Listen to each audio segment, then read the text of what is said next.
Now we got the black sheep of the series, Part 5, New Beginning, which I personally liked. I thought it was better than Part 4. I thought the character Tommy Jarvis was better in this one. He's better written, better acted. I thought Corey Feldman from Part 4 was kind of boring. I've never been a Corey Feldman fan, so he didn't do anything for me.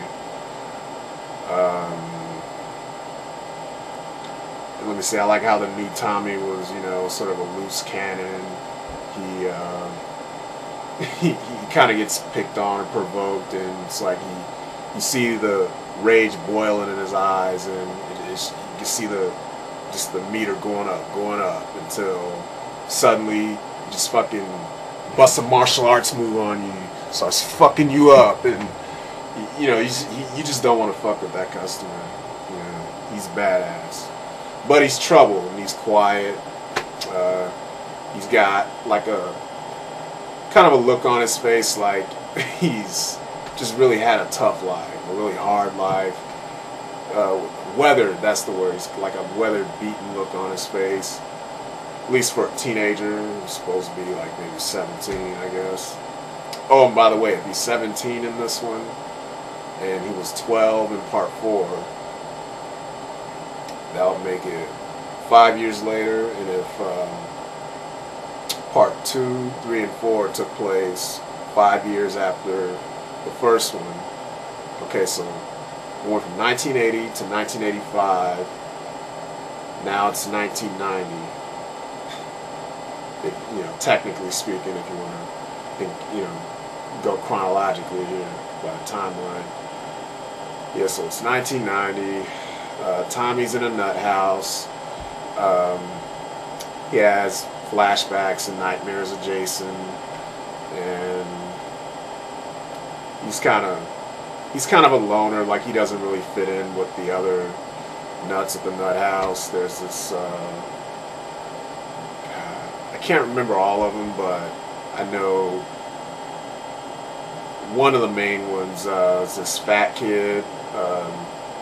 He's kind of like mildly retarded, and he's walking around with this candy bar, just bugging people, talking nonstop, and just like going from people to people until he gets to this guy with an axe, chopping wood on a little tree stump. And he's like a really crazy, pissed off type of guy. The kind of guy like they shouldn't give an axe to chop wood because they know, he's mentally unstable. But hey, it's a cheesy slasher. What do you expect? So yeah, he starts bothering this guy, talking his ear off. Guy's like, leave me alone. He doesn't leave him alone. And then as he finally starts to walk away, leaving him alone, swings the fucking axe, hacks him to pieces, and then he gets taken away by the cops. And then the paramedics, the ambulance, one of the paramedics named Roy, he sees all this, and then he kind of gives a look into the camera that sort of gives away the fact that he's the killer, he's the Jason impersonator. So you can tell right off, who it is, because the movie tries to be a mystery again. It tries to be like a whodunit. Even though you can guess pretty easily who it is. But they did the mystery assailant thing again with killer POV shots and not showing much of the killer. They just show like hands swinging stuff and feet and just the kills. The kills are kind of in the same style of the first one, but gorier, or some of them are gorier, and they're a little bit more creative than I guess Part 2 and maybe Part 4, I guess.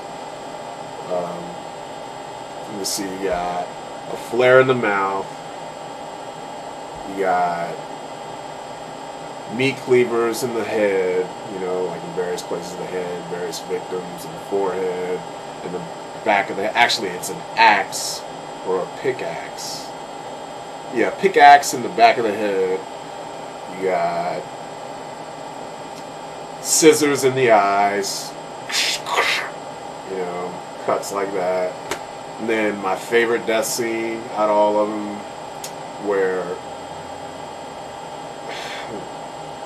this guy's backing up into a tree, and then this belt flies around his eyes, and then the killer behind him is twisting this piece of wood, twisting the belt until the belt eventually tightens around his eyes and like breaking his skull this way, and it's seeping, you know, in here in his head and his brains, and it eventually snaps. The belt snaps, and then the guy's dead.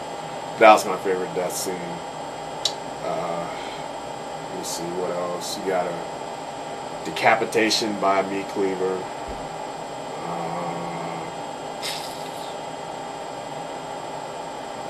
What else? I forget the other ones, but they're all pretty good. They all sneak up on you. It's scary. It's got good stalk scenes. Let me see. The characters I thought were better this time around. You got Ethel and Junior. It's like this hillbilly mama and son. The son's all grown up. He's kind of a big, you know, big fat, like just dumbass type of guy. Kind of like Mrs. Voorhees and Jason, I guess. Just that same mother-son dynamic. But, you know, they're always just bickering and ranting at each other, and the son's all dumb, just running his mouth all the time, getting on their nerves. And, it's kind of a comedy. This one's more comedic than the first four. So, let's see the other characters. You got Shavar Ross. He's this little kid who kind of befriends Tommy. Well, he first comes up when like Tommy's in his closet or in his room clearing his stuff, and then he goes into the closet, and then a spider drops down, scaring him, and then Shavar Ross, the little kid Reggie, his name's Reggie, is laughing at him, saying like, "Oh, I'm Reggie the Reckless, nothing can scare me." And then Tommy turns around with one of his masks that, you know, he made when he was a kid from the first one, and, you know, scares the shit out of Reggie. And then has this, you know, little half smirk on his face. I don't know, he kind of just smirks with his eyes, not his cheeks or whatever. It's just really cool. Just, I don't know, you'd have to see it, but this guy's a really good actor. I wish I could remember his name right now, but he was the best Tommy out of all of them. I didn't like Tommy in part 6. So eventually, when you find out, like when they start showing more of the killer, of course, the imposter, the impersonator, you know it's a different guy because it's, you know, it's got blue stripes, and then Jason's mask got red stripes, and the head is a little bit too smooth, a little too perfect for a mongoloid head. I mean, it's still round and fat, but it doesn't look as ugly as Jason's head. You can see the eyes, they look too normal, like just any normal person's eyes. And I think Rambo Raff did a review of this, talking about how the guy looked like the guy who played Roy. It looked like him playing the part in the mask, doing the stunts and everything. But it wasn't him, it was a stuntman doing the kills and everything. And then Roy, the actor who played Roy, just made an appearance when they finally revealed his face, just with that, like a head makeup hat around it. I don't know what you call it. But yeah, honestly, I thought when they revealed his face, it didn't look like Roy. It looked like another guy to me.